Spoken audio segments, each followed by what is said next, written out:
Is this working? Okay, great. Good morning. My name is Professor Benjamin Balveen.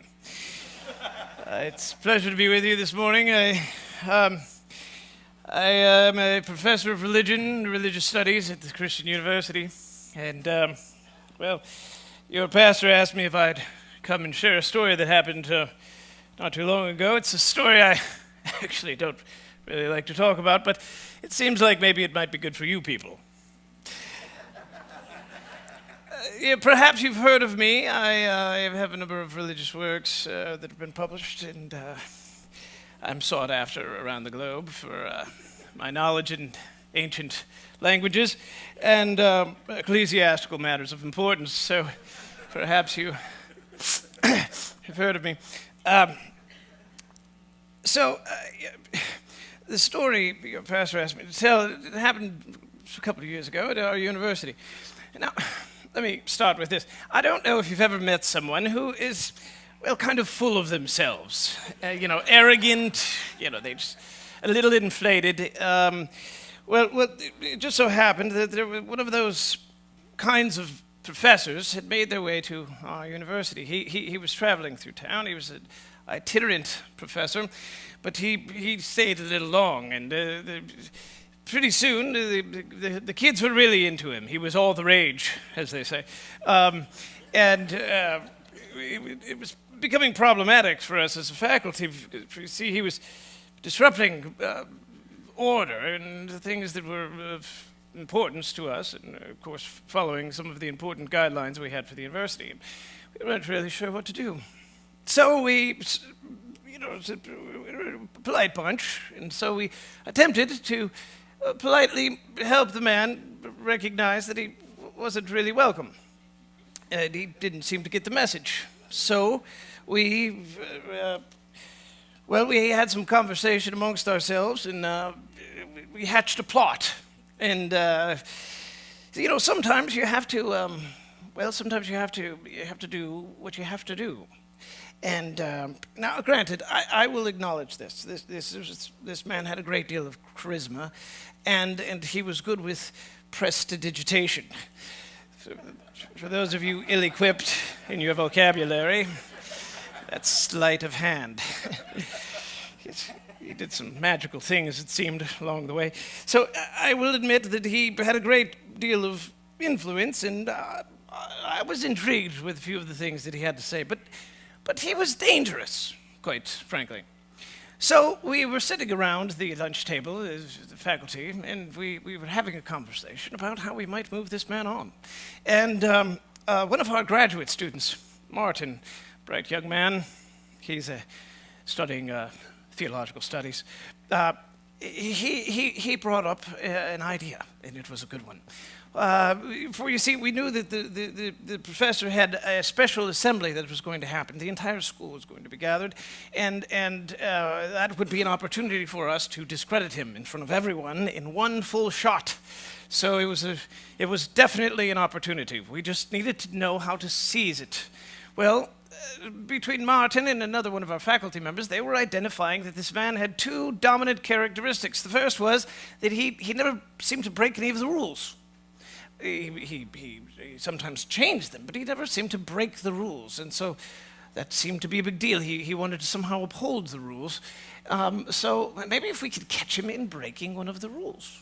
The other dominant characteristic of this man was that he was really all about the underdog. He was constantly hanging out with the kids with Pell Grants, and I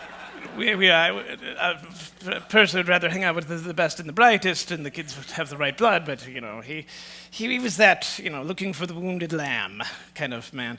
And anyway, we thought, well, if we could somehow create, a scenario where he could get caught in between the tension of the two.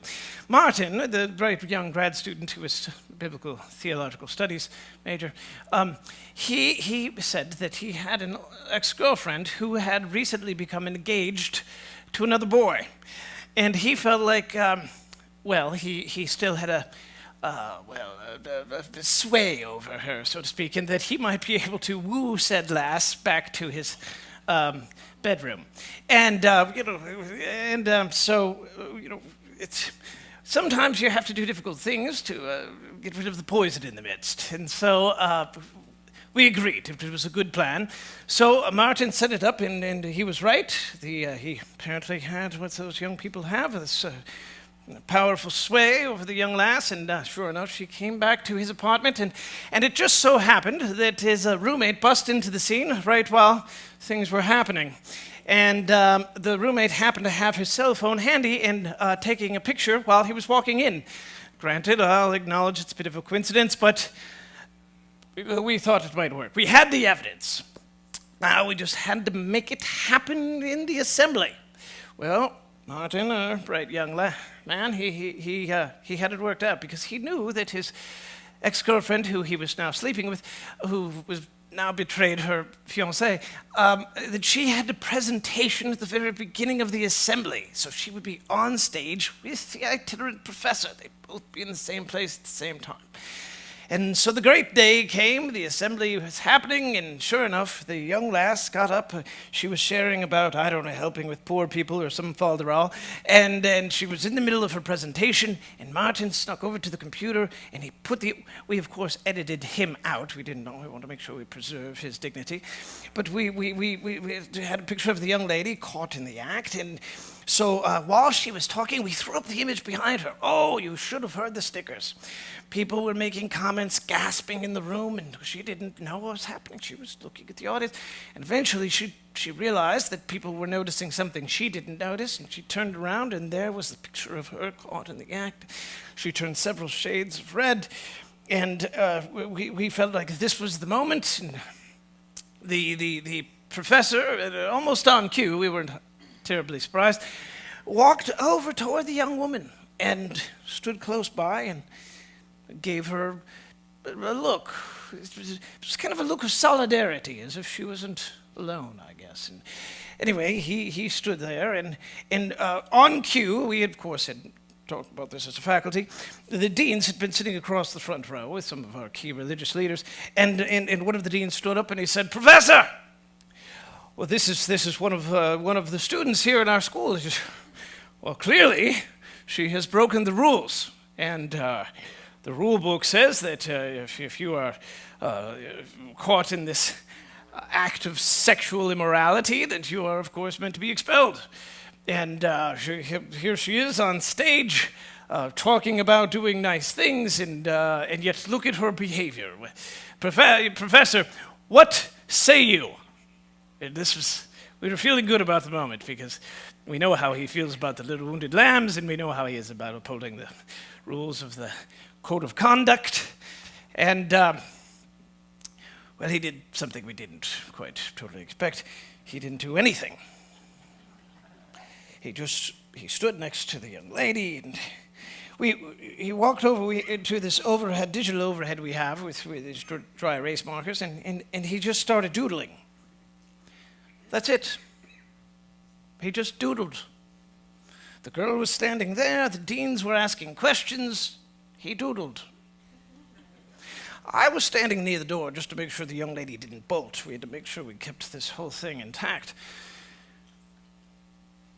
Finally, he walks off the stage into a little box, and he grabs a handful of dry erase markers, and he walks them down, and he passes them out to each of the deans of the School of Religion, the School of Philosophy, and several of the professors as well. He walks over to me, hands me one as well, and he walks back up to his digital overhead, and he says to all of us,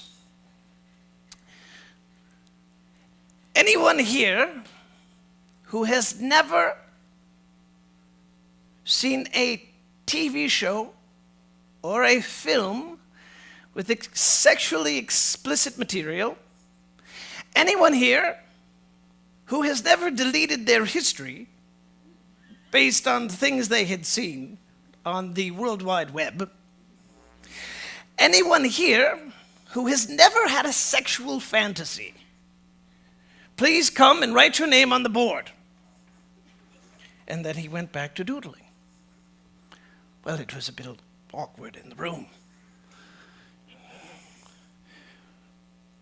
After a few moments, several of the D's, they got up and threw their dry erase board back in the box, walked out. And I was thinking to myself, well, I don't watch movies and TV. I read books. I don't have time for such a thing. And as for the World Wide Web, I don't really even know how to use computers very well, and I watch too much of that stuff. But then I got to thinking about back in 8th grade. There was that girl, Helen. I also threw my dry erase marker in the box.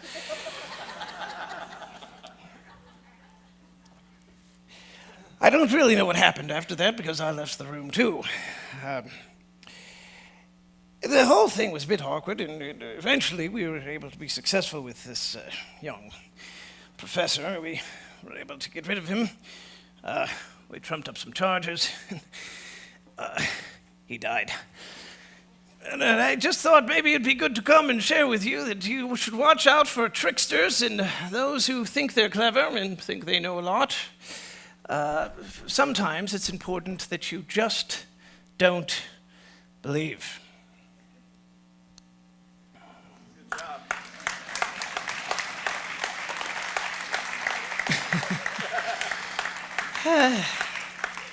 Oh boy, I wasn't sure I could maintain that the whole way through. I said, CJ, you're really stretching me here. If you're a guest with us, my name is not Professor Benjamin Balveen. My name is Jamie, but I will be borrowing the professor's glasses. Turning your Bibles to John chapter 8, verse 1. We are in a series on Christ and culture, and we're having a discussion about how did Jesus interact with the culture of his day? And is there a way for us to go back to stories perhaps that we're familiar with and restory them? Is there a way for us to see those with fresh eyes? There are, of course, in the stories of Jesus and in the parables that he taught, life lessons. There are values that Jesus is communicating. But I hope one of the desires here is that when we enter these stories is that we recognize that they're real people. If you've been with us for the last few weeks, we show images of kind of modern day folks as a way just to remind us that these are not two-dimensional figures, but they're real people. The woman in this story is a real person. She stands as the accused. And I would assume that somewhere in your life you have you've been accused. You know what it's like when someone has levied judgment your way. And so I want us to do the goal for this conversation is two things. Number one, for us to drop into that, to remember the real people with real feelings. But secondly, to observe how does Jesus handle questions and difficult conversations regarding culture. And again, it's easy to reference our presidential election because it's a topic of conversation. And so that's an easy example, but not just that. When people attempt to pull you into conversations, especially conversations that are laden with agenda, how do you respond? So let's do both those things. Number one, if we could try and drop into the people who are involved, and then secondly, let's observe the way Jesus handles cultural issues. John chapter 8, verse 1. Then each went to his own home, but Jesus went to the Mount of Olives. So that you have just kind of a quick picture, the Mount of Olives is a mount that comes up outside of Jerusalem. You might remember the Garden of Gethsemane, Jesus' final moments before he was on trial and then crucified.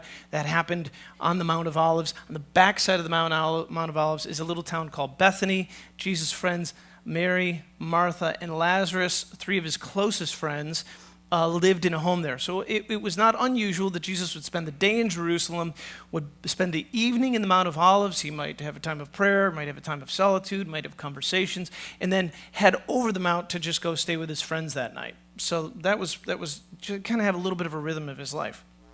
So here's a night. He's on the Mount of Olives. At dawn, he appeared again in the temple courts. So he comes down. He arrives in the temple. This is the center of commerce, the center of conversation. It's where everything happens. It's the center of the city. It's the center of the religious culture, and it's the center of really culture in general. It's where all kind of the important conversations happen. And in a Jewish way would be people love to converse and even argue. That was one of the ways they worked out what they believed and how they believed it. So Jesus was often involved in those kinds of conversations. Well, at dawn, he appeared again in the temple courts where all the people had gathered around him, and he sat down to teach them. So word was out, Jesus was teaching. This was not unusual. He'd show up in the morning, people would come. He would give insight into what God's law had to say. Verse 3, the teachers of the law and the Pharisees brought in a woman caught in adultery. Now, this is an important phrase, caught in adultery. She was caught in the act. Now, a couple clarifications here so that you know the law of the time. The law of the time said this, that if you were caught in adultery and you were engaged, the law said you were to be stoned. If you were caught in adultery and you were married, you were to be strangled. So this was the law of the day. Now, there had to be a hearing. There were very specific things that went on. Compromising circumstances were not enough. There had to be 2 eyewitnesses. Now, I want you to think about this for a second. There had to be 2 eyewitnesses who saw 2 people engaged in this compromising situation. You can see a little bit of the complication here, like who wants to show up and be like, I was looking in, like I saw. I mean, like, you get that this isn't necessarily something that happens all the time. There are a lot of complications to make this happen, and what you see pretty quickly in this thing is this is not following the exact pattern of how it is supposed to. First of all, there's a woman caught in adultery, but there were 2 people involved. Where's the man? So obviously, he gets away. It becomes pretty clear pretty quickly this whole thing is meant to be a trap. They made her stand before the group and then said to Jesus. This is interesting too. It does seem as if, I don't know if they have a specific agenda against the woman. It would be easy to write. I originally thought about kind of restoring this from the woman's perspective because it wouldn't surprise me at all if there's some drama regarding her and this was the chance for people to pay her back. That could be. We don't know. But they didn't come to Jesus privately. They're definitely making a public statement, and they're using her. She is being used in this moment like a chess piece to try and drive something home with Jesus, to catch him. So they're publicly shaming her, and they say this, "Teacher, this woman was caught in the act of adultery. In the law, Moses commanded us to stone such women. Now, what do you say?" They were using this question as a trap in order to have a bias for accusing him. Now, one of the things to recognize about religious people who are ignoring the plight, the stories, the needs, the contexts, religious people are about being right. When I say religious people, I'm speaking of religious in all the wrong ways. People who are not interested in the heart of God, but are only simply interested in maintaining a certain kind of control over their form of religion and structure. In this case, there is no thought given to her. The woman is soulless. She's not seen as a person. She's not seen as a story. She's being used as a chess piece, and they are accusing her so that they can accuse Jesus. The accuse word is an important word. When it comes to judgment, there is a great deal of accusation. Now, here's the thing. In the rhythm of your lives, I'm sure there are people who accuse you. Maybe there's been dramatic accusations about things. But there are also subtle accusations. Could be in a marriage, could be in a friendship. Some people are really good at doing it in a passive-aggressive way. But there are these accusations leveled. The accusations typically they're addressing one of 2 things, either your motive or your behavior. We'll drop down into that as kind of maybe a practical tool for us to understand how to do conflict resolution. We'll come back to that, but remember that. There's an accusing. By the way, we also have this accusing thing that happens within us. How often have you been wrapped up in your own shame because of your heart inside that just keeps accusing? So the accuse is the centerpiece of this story. They're accusing her, they're trying to accuse him. But Jesus bent down and started to write on the ground with his finger. Now this is where I want, again, we'll come back to this in a second. I'll break this down in a few points, but notice his reaction. He does not immediately react. He actually responds. That's a better word. When they kept on questioning him, he straightened up and said to them, "If any one of you is without sin, let him be the first to throw a stone at her." Again, he stooped down and wrote on the ground. At this, those who heard began to go away, one at a time, the older ones first, until only Jesus was left with the woman still standing there. I like the older ones first because, the ones who have lived a little bit more life, they're able to recognize sin sometimes a little more clearly than the younger ones. Jesus straightened up and asked her, "Woman, where are they? Has no one condemned you?" "No one, sir." You could interpret that. "No one, Lord." "Then neither do I condemn you," Jesus declared. "Go now and leave your life of sin."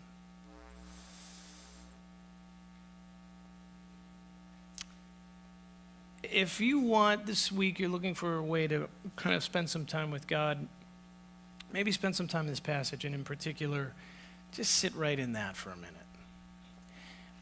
I read this passage over, probably half a dozen times, and it was really hard not to get emotional after really entering the story.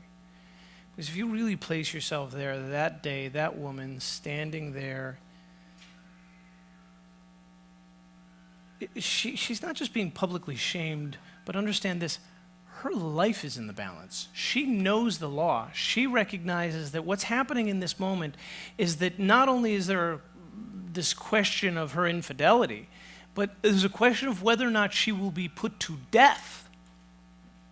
I mean, she's got enough awareness to know, I'm sure, that she's being used as a chess piece, as leverage to try and trap someone else. But that's irrelevant. Right now, she's dealing with her own shame and the question of whether or not she's going to be alive within the next few moments. I mean, literally, they have stones in their hands. And if you could really pause for a moment to take this in, and maybe for some of us, we haven't been in the physical place where someone's ready to murder us, but maybe you've been in a situation where the words have been murderous. You know what it's like to feel the weight of someone's wrath and judgment and the shame that comes pouring. I mean, and you know what's interesting? If you've been there, in a way, you almost consider death as an option. If you've felt shame to this extent, there are times you've probably wondered, maybe death would actually be the release. I wonder if this woman in the moment was saying, I'm so embarrassed. I'm so ashamed. Actually, I just hope they get it over with quickly. Shame has a way of crushing our souls. Judgment is a heavy weight. When I was young, you've probably heard this, even those who are younger, it's hung around for a while, but the old sticks and stones may break my bones, but names will never hurt me. It's just not true. Names hurt. Some of us have carried some of those names for a lifetime, and there's a great deal of pain. Here's a difficult reality. If you choose to enter the arena called life, and that means, what I mean by that is you choose to actually engage relationships and you choose to create and make things, you will expose yourself. And if you do, you will be criticized. It's not a matter, you will never be able to totally fly under the radar. If you make anything, someone gets to have an opinion about it.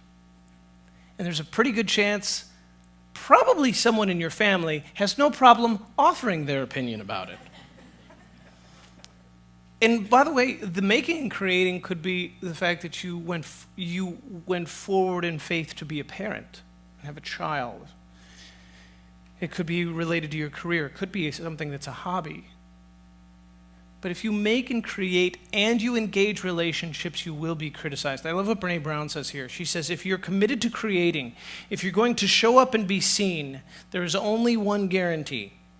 You will get your butt kicked. I edited that for those of you who might be offended. You will get your butt kicked. That is the only certainty. If courage is a value we hold, this is a consequence. If you choose to live courageously, the storm will come. And here's the hardest part about this. Their judgment might be accurate. What if they come and they offer their opinion either about your motives or your behavior? And again, we're going to break down the difference on how to handle that. But what if they're right? Their judgment could be accurate. But here's the first question. Do they have the right to speak into your life? And this is an important question that I would assume most of us deal with. Does someone else have the right to give me feedback, to offer their critique? Who's the person who gets to speak this into my life? Brene goes on to say this, and I like it. She says, if you're not in the arena also getting your butt kicked, I'm not interested in your feedback. If you're in the cheap seats, avoiding the arena, keep your observations to yourself. And I like that. It's a pretty good boundary. That if there's someone else who is not risking, but they're passively sitting back. This happens in the church all the time. This might be a surprise to you, by the way. This happens in the church all the time. I run into random people, and they're not partners of the church. They don't tithe. They don't give. They don't serve. But man, do they have opinions about what we should do better. And not just us as a local church, but the church in general. And I got to tell you, through the years, I've always been, now if you've been around for a little while, I've shared a little bit of my story. Through the years, I'm like, there's a little bit of a martyr thing in me, and like, part of my story is that being in abusive situations had become normative for me, so I don't know that I welcomed them, maybe I did, but I certainly allowed them. So I have often sat in those conversations willingly, thinking, I represent the church as a pastor, maybe this church. I should listen to whatever their critique is. And you know what I'm learning about boundaries is, you know what, if you're not a partner, if you don't give, if you don't serve, honestly, I'm really not that interested in what you have to say. That's for me, there's some personalities, this is not a problem. They say that, it just comes up. That's really hard for me. Because I have this like, but shouldn't I listen, and I want to be available, but this is an important boundary. It's important for all of us to decide, who do we allow into our life when it comes to that criticism? That's an important thing to wrestle out. Now let's break down the motives and behaviors real quick. People who levy judgment against motives can never be certain. There are going to be people who judge your motives. You understand what I mean by that? They're coming to you about your why. They're essentially saying, I know why you did that, which means they're making an evaluation of your heart. This internal motive thing. The problem is they can never be certain. Even a court of law understands this. The best one can come up with in a court of law is, quote, beyond reasonable doubt. So even in a court of law, someone who is taken through the system, you're making an assessment based on beyond reasonable doubt, but you can never be 100% certain. So when someone comes to you and they just start judging your motives, you need to understand automatically off the top. First of all, they don't know, even if they think they do. Here's the other thing. You may not know. Because we are broken people, they could be right and they could be wrong. Sometimes when people come up to me and they go after my motives, or they say something, especially the passive-aggressive ones are the hardest, because you're left to kind of interpret, what are they trying to say when they make that statement? And it's easy to get defensive and be like, no, that's not true. I mean, I did this or we did that, and you feel this defensive thing come up. But you know what maybe is the better reaction? Yeah, you're probably right. My motives are way worse than you've currently identified. I'm a sinful creature, broken. I've been rescued by God. I've been empowered by God, but I still have this fallen nature. And underneath this motive, and underneath that motive, and underneath that motive, and underneath that motive, there's so much I'm not aware of. At a deep subconscious level, you might completely be right, and actually it's way more dastardly than you've identified.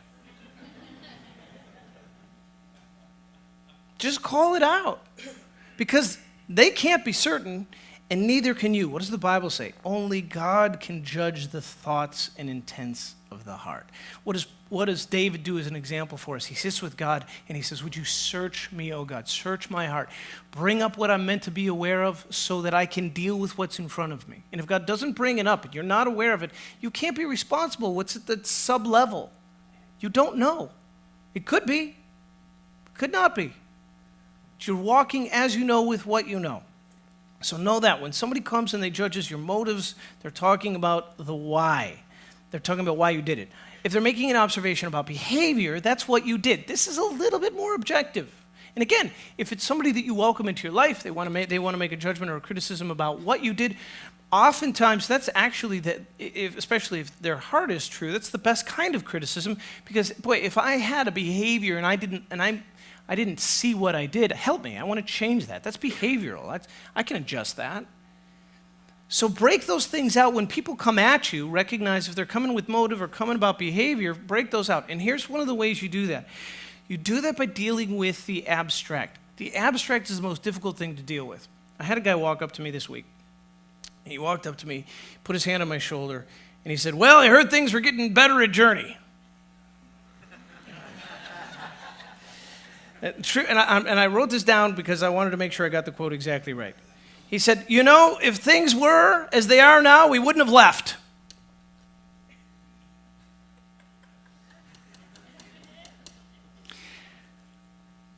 I want to cuss here. I'm not going to. But in my mind, I'm going, what the heck does that mean? Like, is that meant to be a word of encouragement? I'll tell you, so here's what happened with me. So in my story, if some of you are wired like me, what did I do? I immediately went to shame. I immediately went to what he's implying is we couldn't get our act together, we couldn't figure out things with the building, or stuff wasn't figured out with staff, or maybe there's something about me I wasn't aware of, and maybe the way I taught, or maybe I was a bad leader. This is what starts spiraling in my head. And the reason that happens is because it's such an abstract statement. Maybe he genuinely meant it as a word of encouragement. I don't think so. But he might have. A way for me to identify that is to pull it out of the abstract and say, what exactly do you mean by that? See, now it comes out of this and let it drop down. Now I have to be ready because he may go, well, I think your teaching is terrible. And, you talked too long, and you finally shortened it up, and so now we'd stick around. I mean, who knows what the guy was, whatever his thing. But he may drop it down to a really specific criticism. And it might be behavior, and it might be motive. So when I pull it out of the abstract, I better be ready. But then it's for me, kind of what Brene says, then I have to measure, is this guy in the arena fighting with it? Okay, then he has a degree of credibility with me. Is this person, is this a motive thing or behavior thing? If it's a motive thing, then he can't be right, and I don't even know if I'm right. So either I'm just going to disavow the whole thing together, or I'll just sit with God later and talk about it. It's behavioral. I can observe. I'm giving you an example for me, but I'm sure you guys have things just like that. When people come and they offer these grand stereotypes or generalizations, and this will happen in cultural conversations. What do you think about the Republican Party? How am I supposed to answer that question? How do you feel about Democrats? What does that mean? There's so many variations of just two political parties. I mean, think about the variations in just either of those two questions. How do you feel about global warming? What do you think about gun control? They're broad, sweeping questions. And here's where I want you to see what Jesus does. And this is an important thing to understand about how to engage culture and what to understand about ourselves. Do you know that you're a free person and you are not compelled to answer? You do not have to answer the question. Some of you are like, well, that's kind of the rules, right? If they ask you a question, you answer. Do you see what Jesus did? They came, they're like, Jesus, what do you think? And he was like,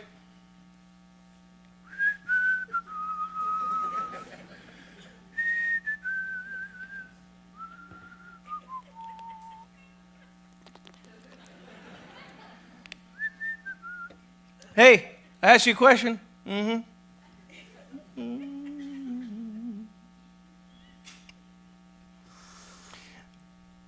I don't know. What do you mean you don't know? I don't know how to clarify that. Like, did you know I don't know is an answer? I'll get back to you. I need to research that a little more. Often people are coming with an agenda. They are looking to trap you. They're looking for a reaction. They're looking to substantiate their own claim. Jesus gives us a great example in the way he interacts. When you're put on the spot, when you're questioned about your political position, when you're questioned about your belief in Jesus, when you're questioned about your involvement in Christian society or Christian industry, do you react or do you respond? Do you feel defensive? Do you feel embarrassed? Do you feel pressure to have the answer? Jesus pauses, he changes the pace, and he seeks to save and restore.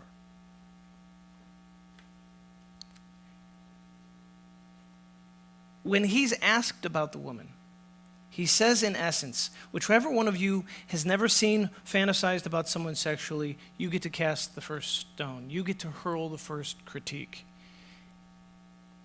Whichever one of you has never sinned. Now, I want you to think about the moment. Here's the irony. Jesus is the only one who actually fits the description.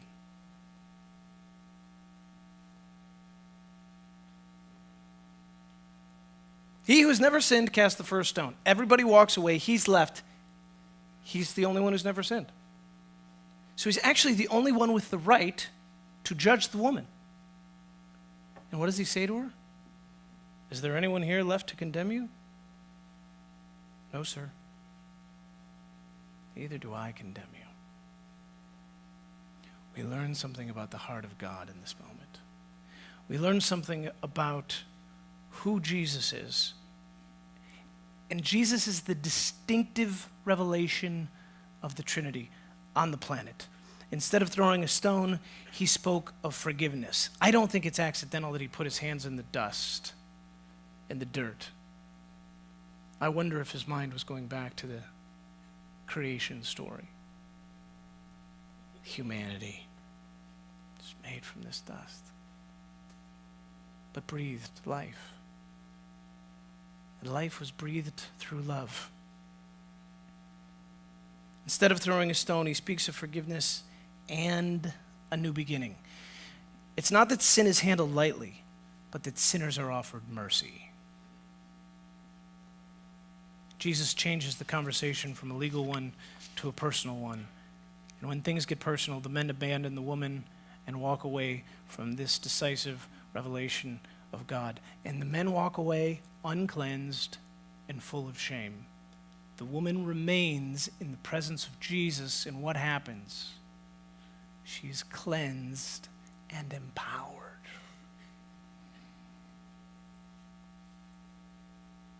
Guilt is not the final word, but hope. A tribunal more searching and yet more tender than the tribunals of men.